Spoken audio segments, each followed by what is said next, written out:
Are you concerned about falling? In the next year, 1 in 4 seniors will experience a fall. Do not allow yourself to become a statistic. Tai Chi is proven to reduce your fall risk by 58%. Classes for all abilities are available throughout DuPage County. Tai Chi. Exercise for life. Exercise for you. So basically today I'm going to give you a good introduction to Chinese health balls. By the end of this class you'll know more than just about anybody else out there who has not taken my class about Chinese health balls. And we have at least one person who's brought a set in because they have a set, and a lot of people have these and nobody knows what they're really for. And that's what I was like when I was given a set for Christmas, and like I took them out the box, read the instructions, played with them for 5 minutes and thought, wow, that's great. And then I was doing some research on Tai Chi and I found an article on them and so, oh, I've got a set of those. So I read the article and by the end of it, it was like, wow, why have I had those just sitting around? It's like I could have been using them. So I did a lot more research on them, found a couple of books that have been written on them, found quite a few articles on them. I actually found that somebody that made a DVD, or in those days a VHS, on these, so I got that. And I actually got in contact with the two gentlemen that made the video, and they helped me a lot learning about these.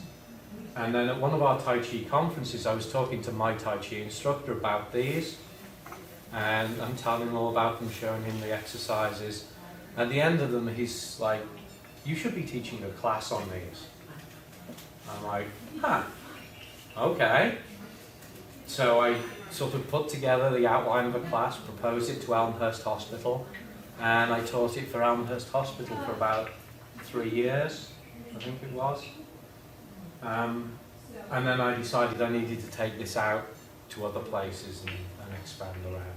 So really that's how this class came about. And it's evolved a lot over the years. So really we're going to have a look at the benefits of using them. We're going to take a little look at the history. You're going to find out how these hollow chiming ones are made, because it's a fascinating process. And then I'm going to show you the 10 basic exercises that you can do, and then we're going to have a little bit of a practice. Now the important thing is you've got the instruction sheet which has the 10 basic exercises on it. Really I could just leave it at that and give you that and say this is what it is. Because believe me, by the end of this class you are not going to be able to do 9 of those. The chances are you're going to be able to do 1 of them. And then it's going to be a matter of you at home picking them up, playing with them and using them and trying to figure out how to do the exercises. Because I can show you what they are, but to explain how your hands need to move to do these is virtually impossible. Okay? So the benefits of using them. If you have, and some of the sets have Chinese instructions in them, some don't.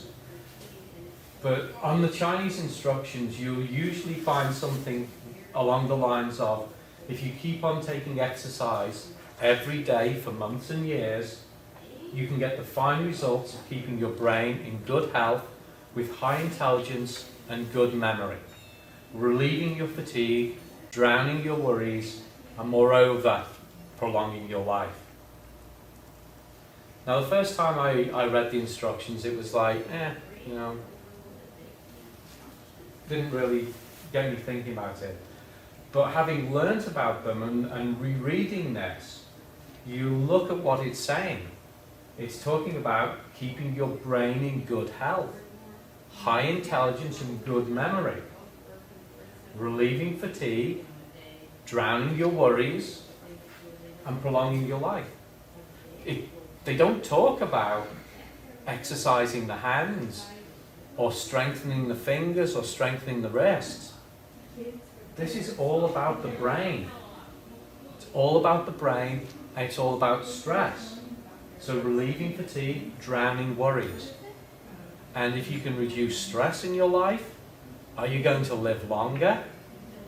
Yeah. And that's the real thing that they use them for, is relaxation, stress relief, and keeping the brain active. Okay. So from the Eastern standpoint, when you use these, the main thing is they're going to increase the flow of energy in your hands. By moving the hands, using muscles, you're creating blood flow, and energy flow goes with blood flow.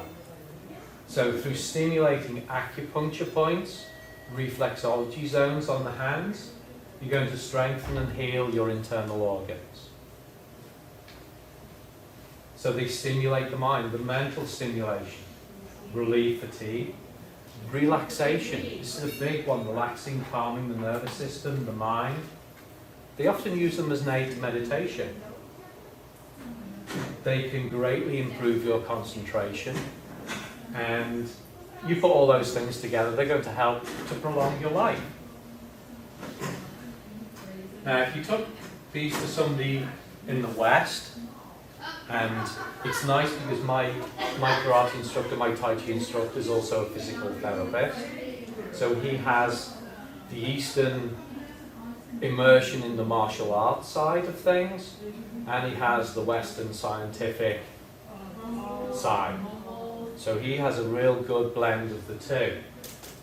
And if you took it to somebody from the West, they would go, well, they're going to increase the strength in your hands, your wrists, and your arms. You're going to increase flexibility and dexterity because of the way that you're moving your hands. You're going to relieve joint stiffness and soreness. You're going to relax muscles in the hands. So you do those things, you're going to reduce your risk of things like carpal tunnel, arthritis, rheumatism. You're going to get a lot of increased blood flow into the hands. Your hands can get very warm using these, and if you use them regularly, you will make your hands sweat. Yeah, you can be sitting there quite nicely and like your hands are sweating. Your hands will get all sticky because you're using all the little muscles in there. So, great for reducing nervousness and stress. Reduce your risk of hypertension. I mean, a lot of blood pressure issues are to do with poor circulation and to do with stress. You reduce those, you reduce blood pressure. Great for reducing the risk of cognitive decline, dementia and Alzheimer's because you're keeping the brain stimulated. And I've taken these in and done classes, not the same sort of class, but just allowing them to use it and people with late stage dementia, and a lot of them really take to it, and you can see the stimulation and the enjoyment that they get from using them. And Is this better for the brain as compared to, like they say, to play games and stuff on the computer or read? Now I'm not a computer person, but I do read. yeah. So is this better than those two? At the risk that he's putting this on videotape of things, but I would say yes, because one of the things is when you're reading or you're doing puzzles and crosswords and Sudoku and things like that, is all you're doing is using your brain. However, when you do an activity that involves the brain and the body, it actually raises the level of brain stimulation. Okay, so it's been shown indirectly in studies that people who do martial arts, where they're learning these very specific sequences of movements, like we do in Tai Chi, that their risk of dementia is a lot less because of the way it stimulates your brain to be thinking like, I have to move this here, this here, this here, and you're trying to coordinate everything together. It's a very mentally stimulating activity. And it's the same with these, because you have the physical engagement in what you're doing, it stimulates the brain a great deal. So it really increases a lot of blood flow. So that helps. That helps as well. I mean, anything that increases blood flow is going to help reduce the risk. That's probably why they say exercise is also good for the brain. Yes, yes. And I have classes that are very specifically Tai Chi exercises for the brain. It's all about increasing blood flow into the brain, so that you bring more oxygen into the brain, you take away more toxins, you bring more water into the brain. So yes, going out for a walk is very mentally stimulating. But when you add into that, you're having to very consciously and deliberately think about the movements that you're doing. It raises it to an even greater level. Make sense?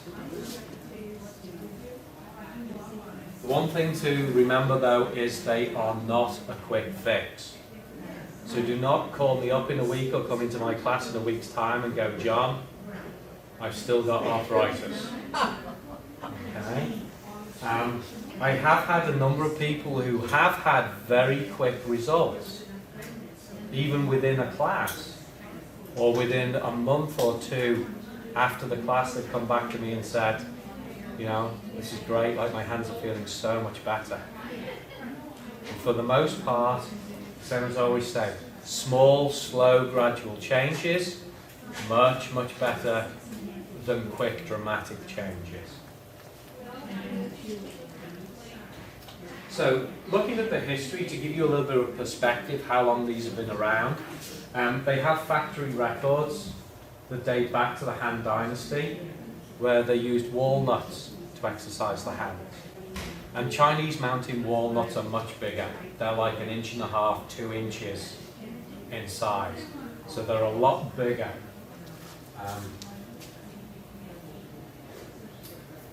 Somewhere during the Sung Dynasty, they started to produce cast iron balls purely for these exercises. So, as a piece of exercise equipment, they've been around, well, at least 800 years.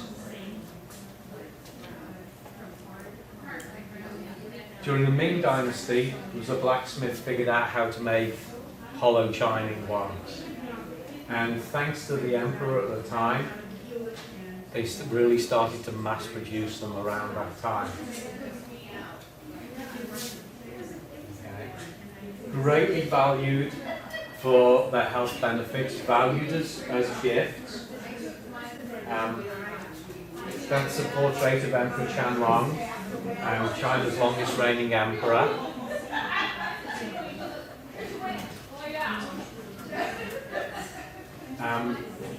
He was actually prescribed them by his physician, and from the benefits that he received from using them, he wanted his entire population to have those benefits, and that's really when they started to mass produce them. Okay? So much so that he had his portrait painted holding them. So greatly valued as gifts, very often given to visiting dignitaries. I do know that President Nixon was given a set when he visited in the 70s. And there's a photograph there of President Reagan using a set. Now, I have no idea whether he actually used them once he was given them. But, you know, I mean, most people think, you know, you mentioned President Reagan, the first thing that comes up is Alzheimer's. You know, it's one of those things that, thank you, that it's leading the horse to water. You know, you can be given the gift, you can be given the information, but then it's up to you with what you do with it. Okay. So, varieties. The two main types are, first of all, solid. Originally made out of iron, now more likely to be made out of steel or stone. Okay. Some people like these because they tend to be heavier than the hollow ones. They're also quiet as well. So if you're planning on using them at home when you're watching TV with your spouse or whatever, you need to make sure that they're okay with that. Otherwise your stress may go down and theirs may go up. More likely, most people are familiar with the hollow chiming type. You know, this is more of what you see in Chinatown, that people buy.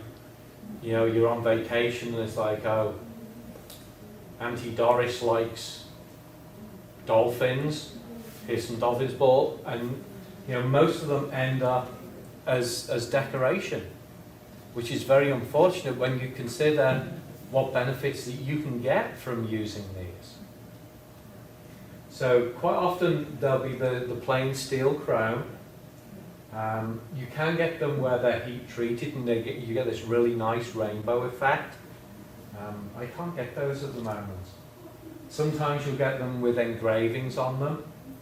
And the cloisonné enamel is probably the most common type because people are drawn to the pretty patterns. You know, and they look decorative, they look very pretty. And you can get painted. There is something for everybody. I have no idea how many I have in my personal collection anymore. I haven't counted them for a long time. But I have so many different types. So sizes. You can get them anything from basically 1 inch in diameter up to 3 inches in diameter. Okay. So most of you have got 1.5 inch, except for Roger, who's got 1 3/4 inches, because this guy's got bigger hands. And so you look at the size of the pair that you have, and imagine a pair that is twice that size. That's a good size. The biggest I have here today is about 2.25 inches. Most people will be around the 1.5 for most ladies. Most guys are about 1 3/4 inches. And the best way to tell the most appropriate size for you is the width of your hand. So you think about when your hand is flat, the width across the knuckles at the base of the finger, they should fit inside that. Now, it is better to be a little on the large side than the small side. Because what do we always do with our hands? You hold things. You wrap your hand around it, you grab a door handle, you hold the coffee cup, you're always holding things. So the natural reaction is to want to hold. And so if they're too big, you're like, well, I can't hold on to these. And so you will want a smaller size. But it's better to get over that and to err on the side that's a little larger. Okay? So lots of different sizes, lots of different types. As I say, there is something that will suit everybody. Do we have any questions so far? These actually look hard to do. You know? I don't think in the description that it says that this class is easy. Yes, they are, and that's why I say at the beginning of it, at the end of the class, you're likely to come out of the class being able to do probably one of the exercises, and the others will take you.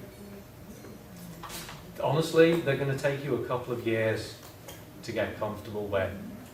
But that's okay, it's part of it is the process of going through and trying to figure out how to do these. Okay? And if you think of it more as play than work or exercise, say you're going to go and play with them.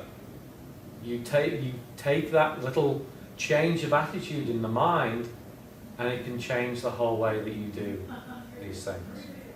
Okay? There's some of those exercises I struggle with still. Are Sandy? you to do both hands? Are you to do the one you're dominant with? Are you to, does it matter? Ideally, you want to keep both hands healthy, so the ideal is that you want to do both hands. And you really want to work with the hand that is the hardest more, because you want to try and balance things out, to try and get, okay, so I struggle with this hand. Why is that? Okay, so I want to work more with the hand that I struggle than the hand that's easy. It's always very tempting just to go the easy way. If you work more with the hand that you struggle with, you'll equalize your left and right hands out, and you'll be able to do more things. Okay. Is there an optimum time that, you should work on each hand, or? A little and often. Okay. That is the thing. Remember what the instructions said? If you keep on taking exercise every day for months and years, you can get the fine results.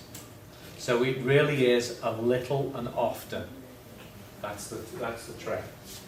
I just wanted to mention, my acupuncturist was saying yesterday that she trained in China, and all her class, they all have them, and she still uses them to this day. Good for her. Constantly.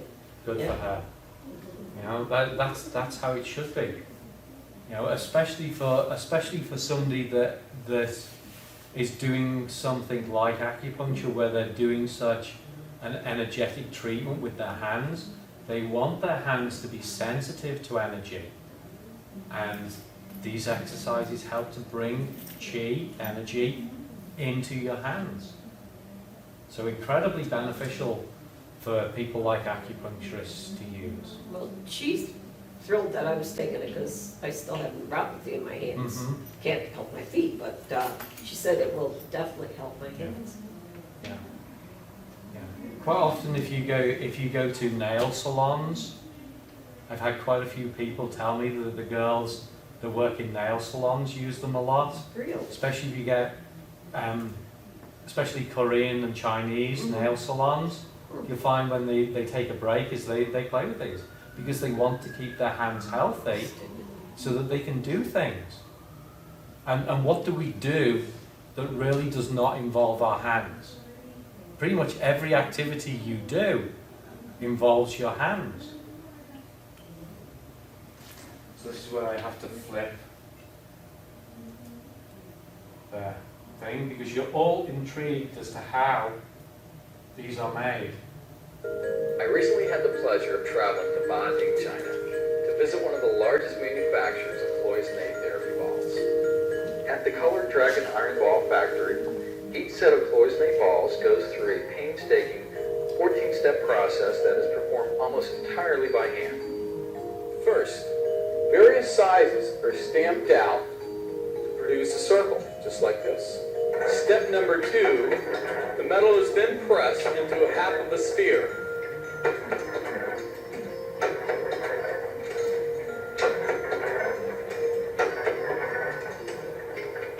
This comes out looking just like this, a half a sphere. Next, a steel cable wire is wound and cut to form a spring.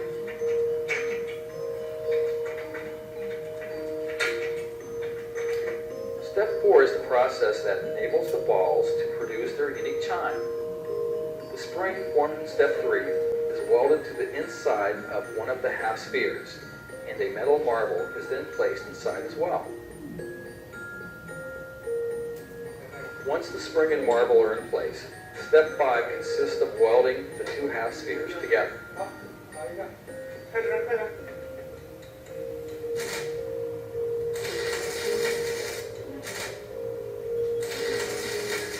After the welding process, the ball is very rough around the edge where the half spheres were connected. The grinding process that smooths this edge is step 6. Once this is completed, the basic ball is ready for the cloisonning process.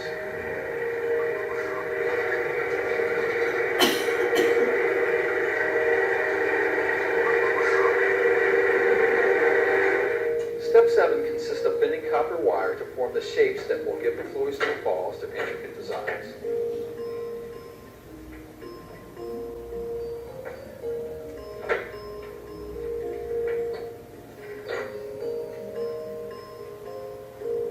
In this example, the copper is being bent to form the shape of a cloud.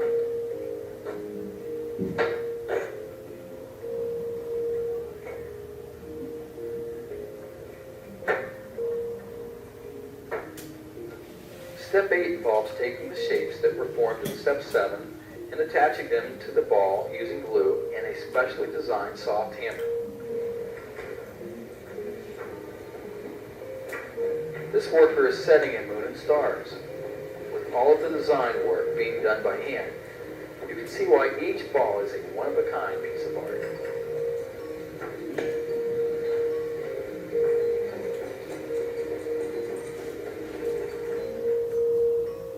Step 9 is the firing process, where the balls are set. First, the balls are covered in a secret formula.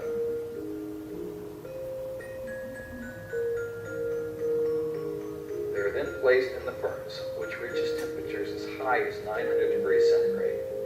It takes a great deal of experience to oversee this process, since the only way to determine when the balls are ready is by waiting for them to glow the proper shade of red.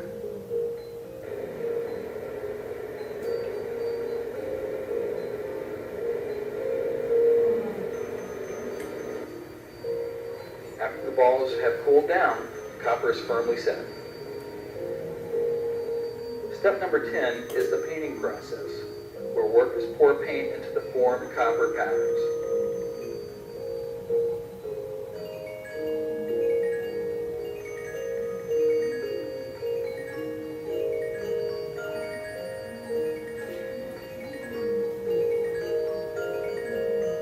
This series of balls will eventually be 5-color dragons. After all the copper patterns have been filled with the appropriate colors, the excess paint is then scraped off. Step 11 is another part of the coating process. After the background color has been mixed, the balls are submerged and then placed in a mold so they are completely coated and surrounded. Notice how fast the work is done.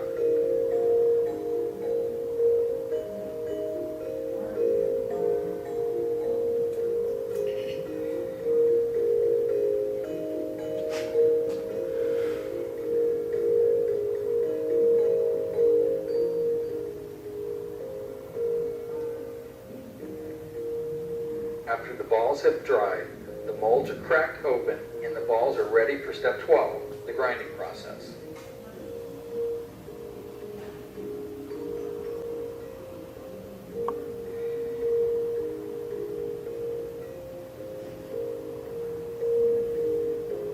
First, the rough grinding clears away all of the large debris.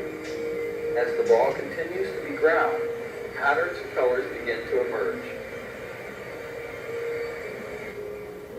The pressure applied during the fine grinding, which takes about 45 seconds per ball, is what brings out the designs to their fullest. It also brings out the initial shine.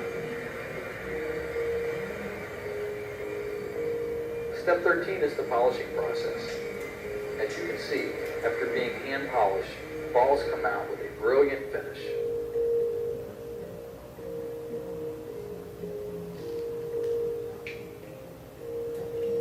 Finally, the balls are cleaned and examined, coated in enamel, and placed on 3 pins, where they will dry for approximately 4 to 6 hours.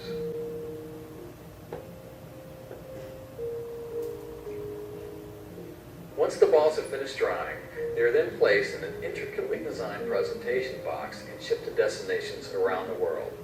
As you can see, there are almost as many different box designs as ball designs. We started using and appreciating the Chinese therapy balls by showing you what Mr. Bijot donned a master of the art of Chinese therapy balls called. So there we go. That's how they're made. Labor intensive. Yes. And they're basically the same factories where they started making them 800 plus years ago. So yeah, they go through quite a little bit of a process to get to you. So using your Chinese health balls. So a few tips to give you starting your practice.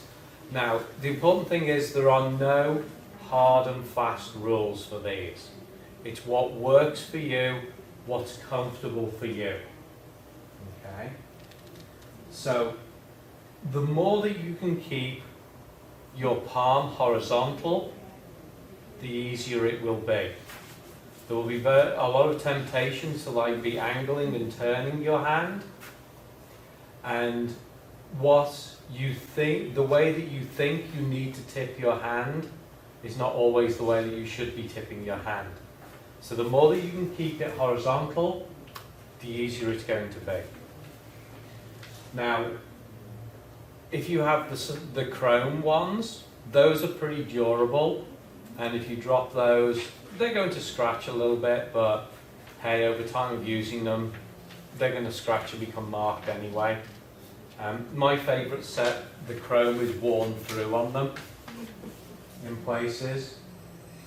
If you have the cloisonné enamel ones, there will come a time where you will drop them and this piece of enamel will go flying off. They can be glued back on.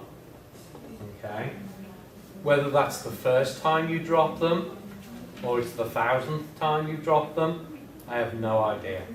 So if you practice over a soft surface, you'll avoid that. So if you have a carpet, or put a towel on the floor, or put a rug on the floor, it will also help when you drop them, because when you have a smooth surface, they have a tendency to roll, and they'll disappear. Okay? So do you sit or stand when you're Doesn't working? matter. Okay. Doesn't matter. Okay. I mean, you can take them you go out for a walk, you can take them for a walk with you. And just walk along and play with them. When you get practiced, you can actually hold your hand so the palm is vertical. But you can only do 2 of the exercises like that. Practice whenever, wherever. Generally, if I'm traveling, I will take a set with me.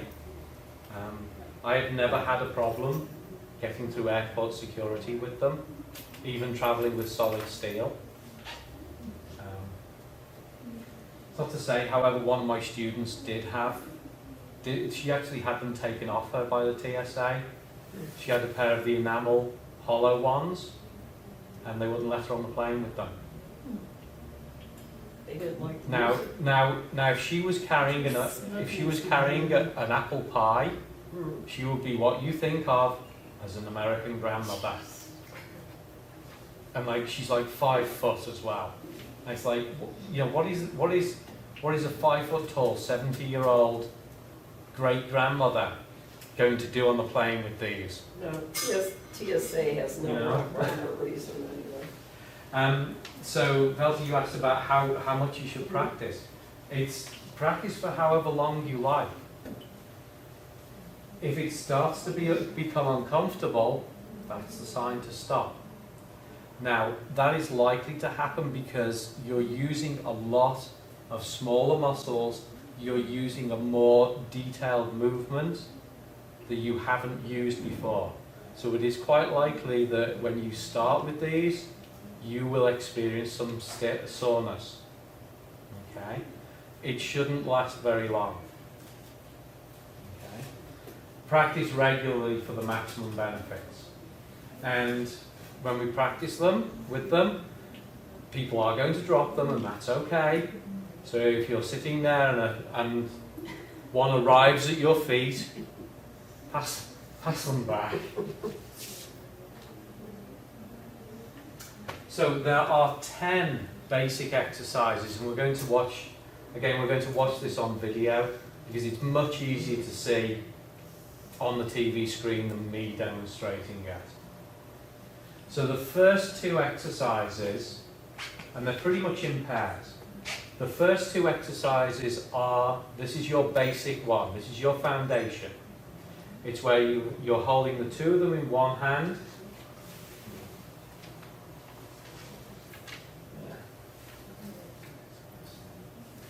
You're going to hold both of them in one hand, they're touching, and you're going to make them go either clockwise or counterclockwise.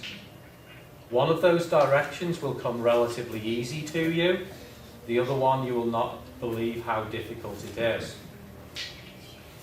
Then the next two are the same two exercises clockwise and counterclockwise, but you keep them apart. Okay, and these are all on your handout. The next two are the outside to inside and inside to outside. This is where you have them at 6 o'clock and 12 o'clock in your hand. And, well, I picked a big set. The outside to the inside is where the outside one comes over the top. The inside to the outside is where the inside one comes over the top. I wonder if you drop them. Yeah. Wow. The right to the left and the left to the right is where you have them at 3 o'clock and 9 o'clock, and they go over left to right and right to left. And then the last two are tapping ones, which are really more appropriate for the chrome steel or the solid steel or the stone ones. The rhythmic tapping is where you tap them together, spin them 180 degrees, tap them again. Okay? And then the constant tapping is where you try and tap out of tune with them. I'm actually better when I put them behind my back. It takes my eyes out of it. So the close and A are a problem for that. I mean, Yes. so we shouldn't. So we're better off in You know, steel. it's one of those things with the cloisonne. You can do it, but you do run the risk of chipping them. Okay. But if you can't do all the exercises with them, then it doesn't make sense to have them, right? It's going to be a little while before you get to those two. Okay. At that time, I'll be ready for another set. Okay. Yeah, my suspicion would be is like the tapping will come in about 2 years or so. Okay, I'll be Yeah. ready for another pair. But I have lots of people who have done the tapping ones with the cloisonne quite successfully. Alright, so let's learn how to use them. Let's get you started using and appreciating the Chinese therapy balls by showing you what Mr. Bijou Dong, a master of the art of Chinese therapy balls, calls the 10 most common exercises. The first time through, Mr. Dong would demonstrate He's the got moves using gloves his on. left Does hand. he have gloves on? Yeah. For exercise 1, Yeah. rotate the balls got in a big ones. counterclockwise manner, letting the balls rub against each other. For exercise 2, simply do the same motion, except move the balls in a clockwise rotation. Exercise 3 is identical to exercise 1, except don't let the balls touch. Wow.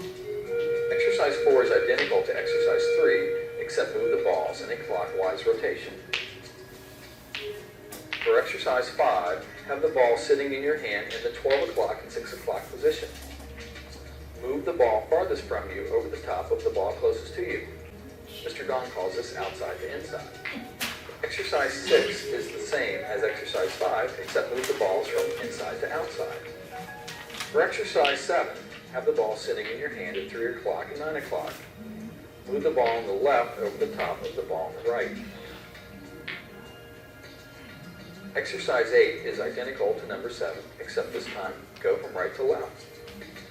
In exercise 9, the balls are tapped together in a rhythmic pattern or song. Listen closely, and you can hear the tune Mr. Dong is performing. Feel free to tap the balls to any song or melody that you enjoy.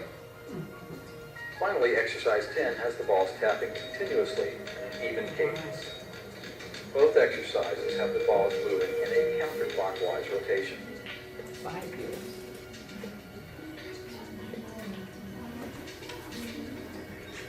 Now, I'm going to show you the exercises again, except this time I'll demonstrate them using my right hand. This time for exercise 1, rotate the balls in a clockwise manner, letting the balls rub against each other. For exercise 2, simply do the same motion, except move the balls in a counterclockwise rotation.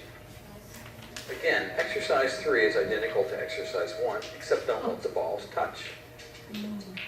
Exercise 4 is identical to exercise 3, except move the balls in a counterclockwise rotation. For exercise 5, have the ball sitting in your hand in the 12 o'clock and 6 o'clock position.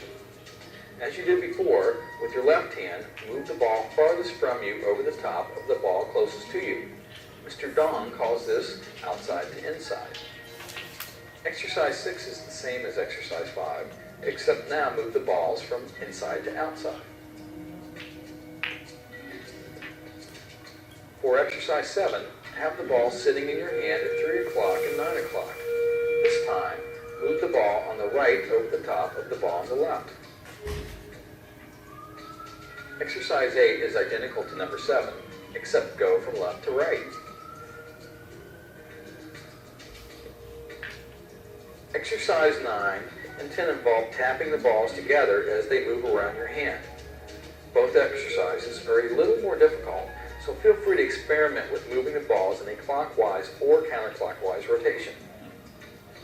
In exercise 9, the balls are tapped together in a rhythmic pattern or song. Listen closely and you can hear the rhythm I'm tapping.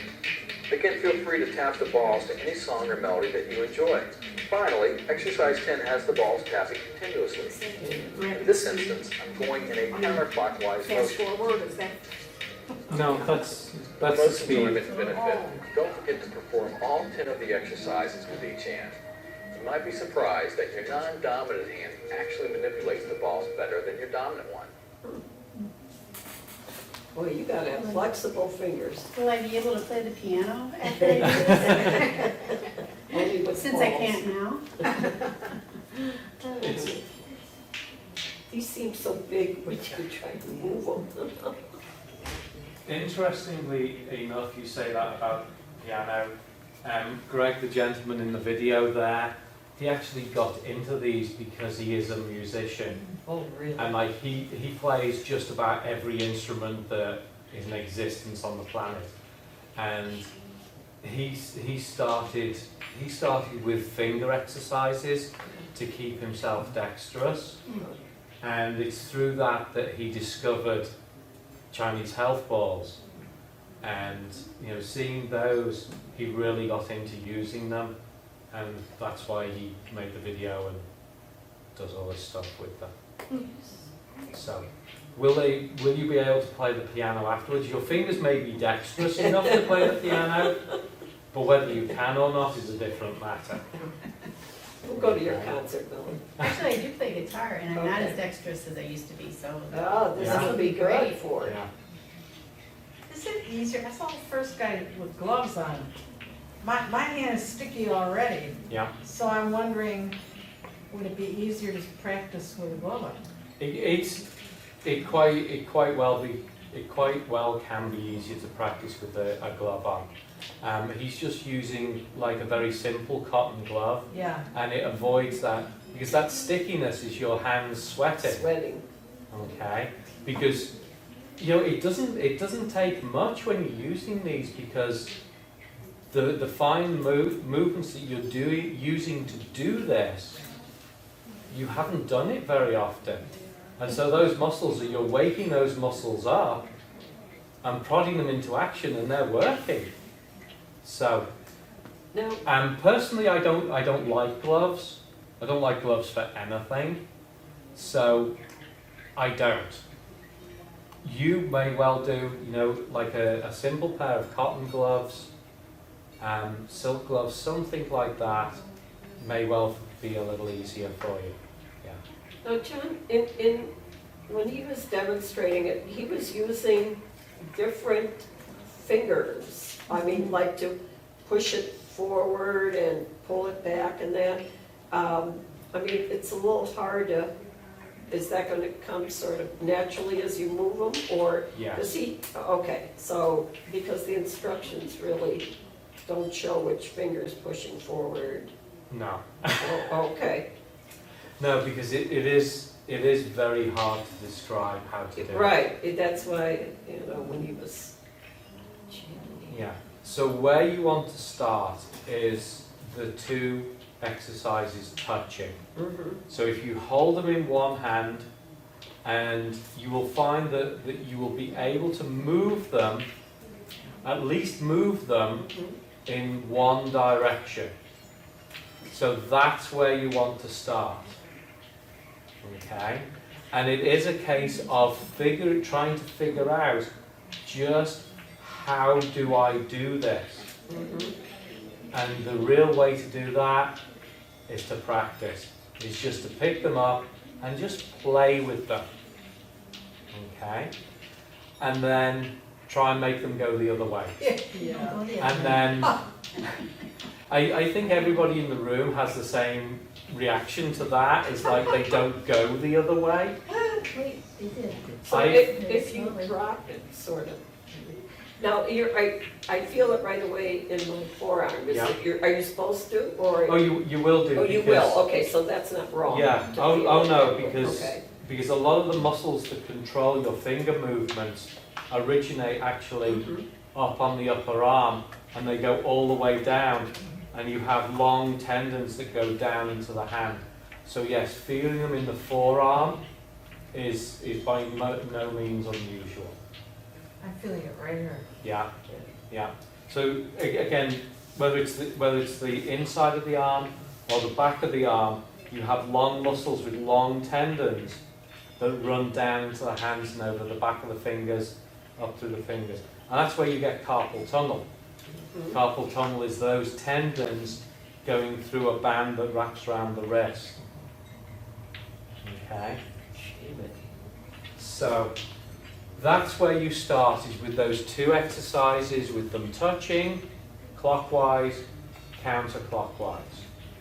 The other exercises, it will depend on you which ones you find easy. It's like, for me personally, the outside to the inside one came very easily for me. The inside to the outside one, that followed with a little bit of practice. The lefts to the right and the rights to the lefts. I'm good with my left hand on both. My right hand I can do right to left, but I still struggle with left to right. I can't get that one. And the ones where they're not touching, it's basically doing the touching and allowing your hand to flatten out and just allowing them to move apart. I can do one direction, I can't do the other direction. Very See, well when at I all. did it in this hand, the easiest for me is to go like this, which is clockwise. Correct? And then I decided, okay, I'll try, and you know, it's counterclockwise that's easier in the left hand Yeah. than it is the, Yeah. is that normal? That is not, well, look at your hands. Look at your hands. It You goes know, that way. hopefully your thumb on the left hand is on the left side, your thumb on the right hand is on the right side. So yes, for when you're going round, clockwise in one hand is the same exercise as counterclockwise in the other hand. It's the same with the right to the left and the left to the right. Right to the left in one hand is the same as left to right in the other hand, because of where your thumbs are. You know, your hands are a mirror image of each other, and so the exercise is a mirror image of each other. That's strange that it's easier on your non-dominant hand. Mhm. Yeah, It's wild. yeah. Huh. I would say from the classes that I've taught, easily 95% of people are better with their non-dominant hand. Yeah, Yeah, it moves better. Huh. yeah. Would have thought it would be just the opposite. So the only limit with using Oh these my is your God. imagination. Oh my God, let me see. He has a stack of 13 high. Oh my goodness. And evidently, I actually found this picture on the web, and I sent it to Greg from the video, and he's met this guy, but his camera was out of batteries. Oh, God. And he says the entire stack moves. He manipulates the bottom one, and the whole stack I'll be darned. rotates. Oh, jeez. And my guess is he's got somewhere between 50 and 60 in one hand. That's impressive. Probably took Yeah. him a week. Yeah, Yeah. yeah. That's impressive. And I do a 3-hour version of this class, maybe once or twice a year, and we do then go into some of the more advanced exercises of using both hands at the same time. 3 hours of moving your wrists. That's Probably a not, probably not solid. It's not solid. Probably yeah. talking in It's between. yeah. You know, I mean, you've done the first hour of the 3-hour class. And so the only limit to what you can do with these is your imagination. Is like, so if you can use 2 in one hand, can I use 3? Can I use 4? Can I use 5? Can I use 50? You know, can I do both hands at the same time? One pair in one hand, one pair in the other hand. Can I use both hands at the same time? Can I take them for a walk with me, and can I do it with my palm vertical? You know, you can do the touching ones with your hand just hanging down the side. There are lots and lots of options there. Can I do this while I'm doing Tai Chi? Yes, I saw you. Yes. Can you do the dish circulation exercise while you're doing these? Yes, you can. Can you show us? You want me to show you that? Show you the dish circulation exercise. I hope you're taking this part. I'm thinking this is just going to be deleted. So the dish circulation exercise is a range of motion exercise. And so basically you have a hand out and you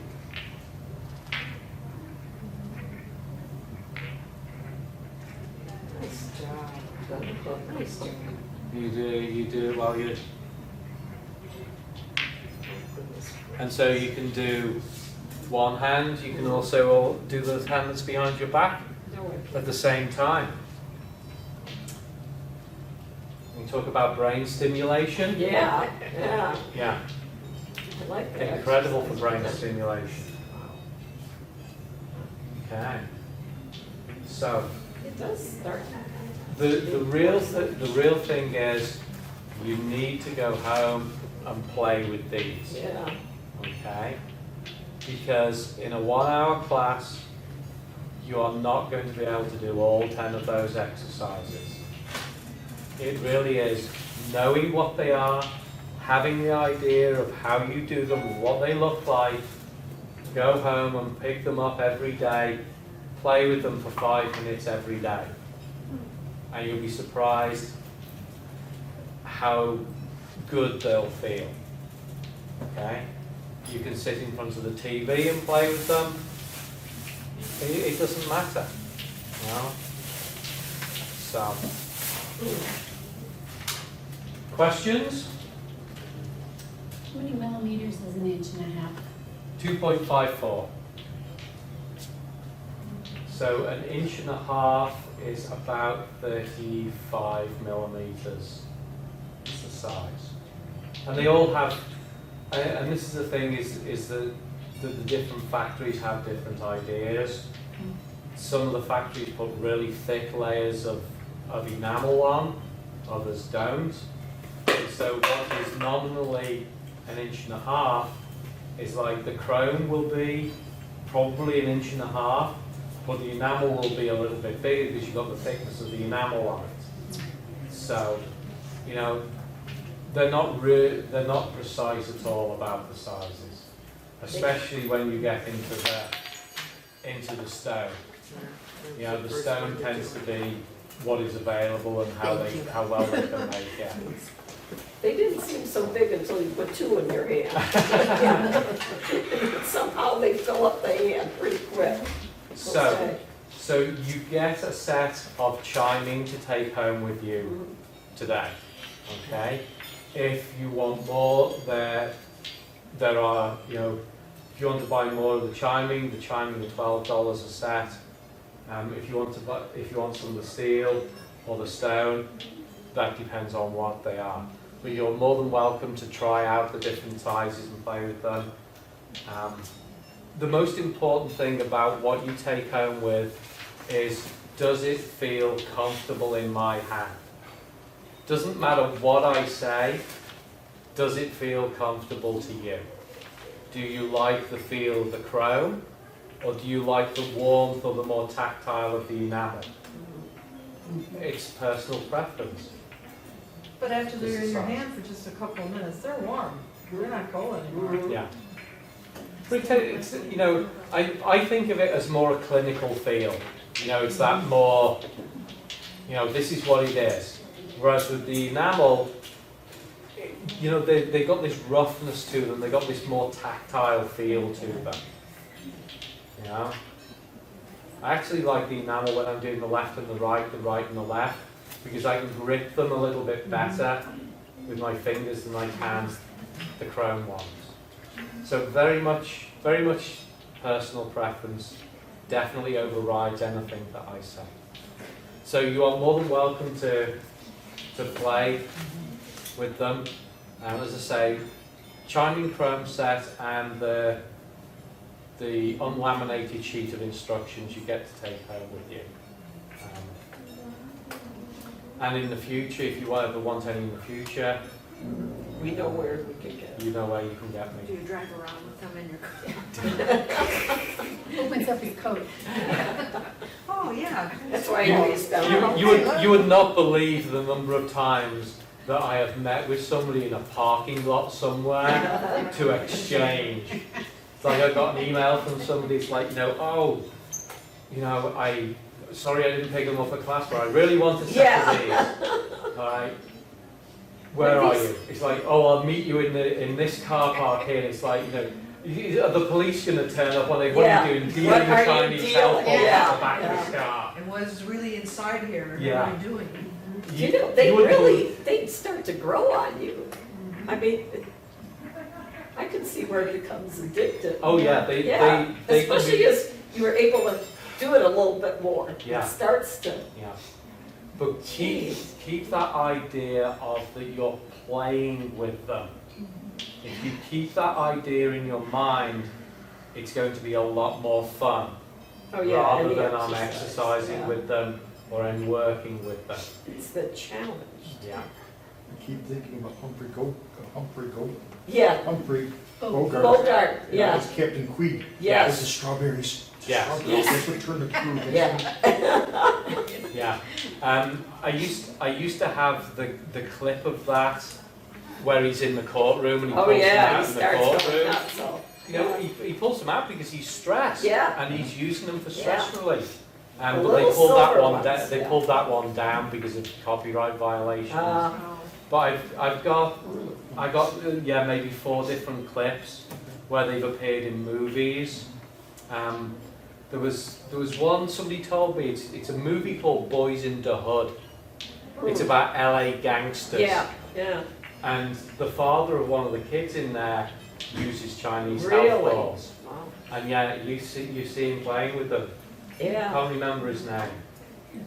But yeah, they've appeared in a few movies, and I try and get hold of the clips. There's somebody Of them. that did in a movie, and I never knew what it was, but I can remember them doing it between their fingers, sort of. And Was it The then, Labyrinth with David Bowie? oh, I don't remember, but it was something Yeah. with, Right. Yeah, Labyrinth with David Bowie. Oh. Yeah, that's not David Bowie's arm. No. It's him, but it's the Okay. guy standing behind, sticking his arm through Oh, okay. and doing them. That's how they did it. Yeah, that's it. Where he's got the pyramid stack. Yeah, that's what these guys all do. Yeah. So you're trying to leave, aren't you? Yeah, I was gonna go get Sorry. something done miserably. I hate getting haircuts and that's what I get to go do. And so I'm not really that anxious to go, to be honest But with you. you have to be somewhere. But I'm supposed to be somewhere. Mm. But I do. it's torture, so maybe I'll make my Chinese football game with Mhm. me. Is it okay?